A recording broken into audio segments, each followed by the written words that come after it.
जय हिंद, नमस्कार साथियों। आज बात करेंगे 8th पे कमीशन में सरकार का क्या जवाब है और जो महंगाई भत्ते आंकड़े जो कह रहे हैं 50% के पार होना तय है। तो जब महंगाई भत्ता आपका मर्ज हो जाएगा तो आपकी पेंशन में होने वाले क्या बड़े बदलाव है वो आज समझेंगे इस पूरे वीडियो में। लेकिन वीडियो शुरू करो आपसे मेरा अनुरोध रहेगा कि चैनल में पहली बार विजिट कर रहे हैं या चैनल को सब्सक्राइब नहीं किया है तो चैनल को सब्सक्राइब कर ले, साथ में बेल आइकन की घंटी जरूर दबाएं ताकि आपको आने वाले समय में भी नोटिफिकेशन मिलते रहे दोस्तों। तो चलो शुरू करते हैं। अब जैसे आप स्क्रीन में देख पा रहे हैं, government of India ministry of labour and employment labour bureau हर महीने अपने आंकड़े जारी करती है कि महंगाई दर क्या रही। तो ये 30 नवंबर 2023 को इन्होंने अक्टूबर महीने के आंकड़े जारी कर दिए, जिसके अनुसार आप देख पा रहे हैं कि all India CPI IW for October 2023 कितना इंक्रीज हुआ, 0.9 पॉइंट्स की बढ़ोतरी हुई, जो कि सितंबर महीने से 0.9%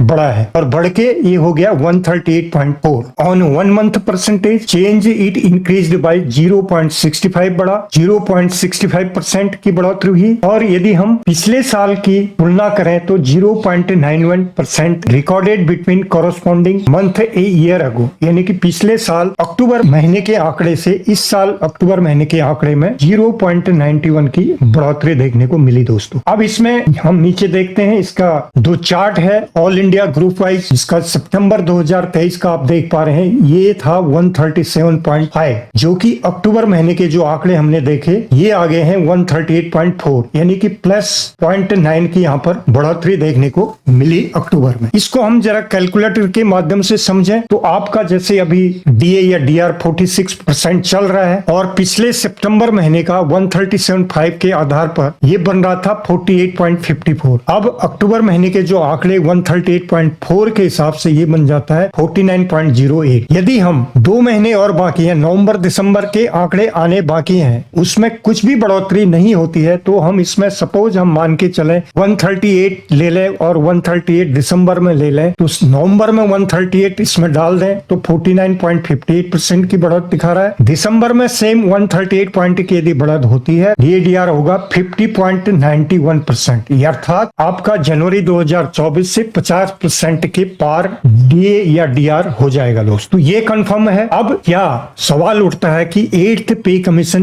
बैठाने जा रही है सरकार, इसकी एक रिपोर्ट देख लेते हैं, उस आधार पर समझते हैं कि क्या सरकार की मंशा है। यानी कि आप जो हम रिपोर्ट देख पा रहे हो, आप जी न्यूज की रिपोर्ट है, करंट की रिपोर्ट है, 8th pay commission no plan for 8th pay commission, अर्थात स्टेटमेंट दिया फाइनेंस सेक्रेटरी TB सोमनाथन साहब के द्वारा, जिसमें हमारे जो सेंट्रल गवर्नमेंट एम्प्लॉय है 48.67 लाख यहाँ पर दिखाए गए हैं और जो रिटायरमेंट है 67.95 लाख पेंशनर्स हैं, जिसमें कि इंक्लूड फैमिली पेंशनर्स भी इसके अंदर आ जाते हैं दोस्तों। तो इनके लिए बड़ा धक्का है, क्योंकि जो आगे रिपोर्ट कह रही है, ये 1 दिसंबर 2023 को फाइनेंस सेक्रेटरी ने एक बयान जारी कर बताया, क्या बताया कि the Modi government has given a big shock to the central employees. A statement by finance secretary TB Somanathan subtract the expectation of about 48.67 lakh central government employ and 67.95 lakh pensioners. अर्थात हालांकि भाजपा गवर्नमेंट ने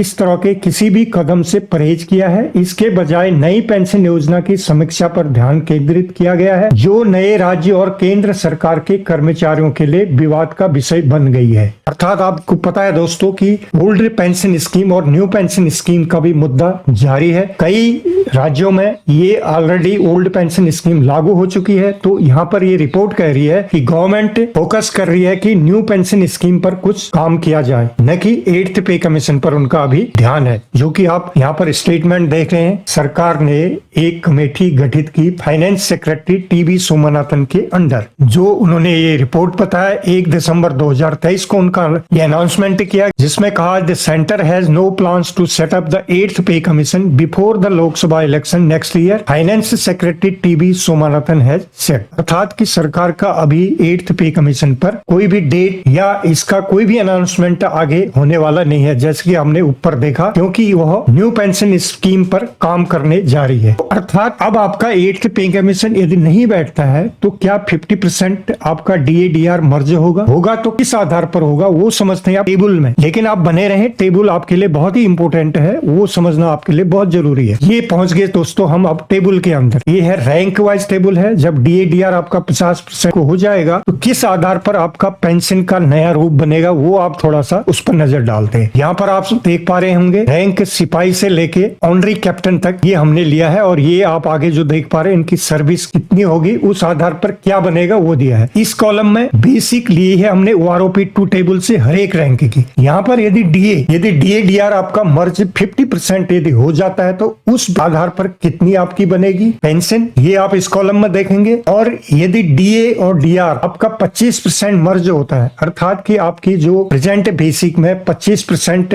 DR को मर्ज कर देते हैं और 25% आपको DR मिलता है, तो उस बेस पे आपकी न्यू बेसिक क्या बनेगी और कितना आपका डिफरेंस आएगा पुराने और नए में, कितनी आपकी बढ़ोतरी होगी वो आप इस कॉलम में देख पाएंगे दोस्तों। तो एक हम एग्जांपल लेते हैं, उसी आधार पर आप अपने रैंक के साथ इसको कैलकुलेशन के आधार पर देख सकते हैं। तो सिपाही का हम ले लेते हैं, 17 साल सिपाही का हमने लिया। OROP2 टेबल से इनकी 18,807 है। यदि मर्ज 50% होता है तो इनका 9,403 रुपया इसमें मर्ज होगा, तो टोटल पेंशन बन जाएंगी 28,210 रुपया। यदि DA 25% इसमें मर्ज होता है और 25 आपको मिलता है तो उस बेस पे क्या होगा, 18,807 बेसिक है, 25% मर्ज होने पर 4,702 हो जाएगा, तो टोटल नया बेसिक आपका बन जाएगा 23,509। अब इसमें आपको 25% देगा, क्योंकि 25 मर्ज करने के बाद न्यू जो बेसिक आपकी बनेगी ये ग्रीन में आप देख पा रहे हैं इतनी बनेगी दोस्तों। अब इसमें 25% DR मिलेगा आपको, वो मिलने का कितना 5,877 बनता है। यदि हम इन दोनों का जोड़ करें, न्यू बेसिक प्लस जो आपका DR मर्ज 25% होगा, तो आपकी कितनी बन जाएगी 29,386 रुपये आपके हर महीने ये आपको मिलेगा। अब हम ले लेते हैं कि डिफरेंस लेके तो कितनी हमें महीने में बढ़ोतरी होगी। पुरानी आपकी 18,807 थी, कि न्यू बेसिक बनी 23,509, इसमें से हम यदि माइनस करें तो यहाँ पर आप देख पा रहे हैं 4,702 रुपया की आपको बढ़ोतरी कम से कम होगी, यानी कि पेंशन में इतनी बढ़ोतरी आपकी होगी। अब इसी आधार पर आप नायक का यहाँ पर देखेंगे 5,027 रुपया उनकी बढ़ेगी। हवलदार का आप देखें तो 5,446 बढ़ेगी। नायब सूबेदार साहब का देखें तो 6,206 बढ़ेगी। सूबेदार साहब का यदि हम देखें 7,750 बढ़ेगी। सूबेदार मेजर साहब का यदि देखें तो 7,906 बढ़ेगी। ऑनरी लेफ्टिनेंट का यदि हम देखें तो 10,300 उनकी बढ़त होगी, और ऑनरी कैप्टन का हम देखें तो 10,919 रुपया उनकी बढ़ोतरी होगी। यानी पुरानी बेसिक से जब नई बेसिक पे में जब आप एंट्री करेंगे, इस आधार पर 25% मर्ज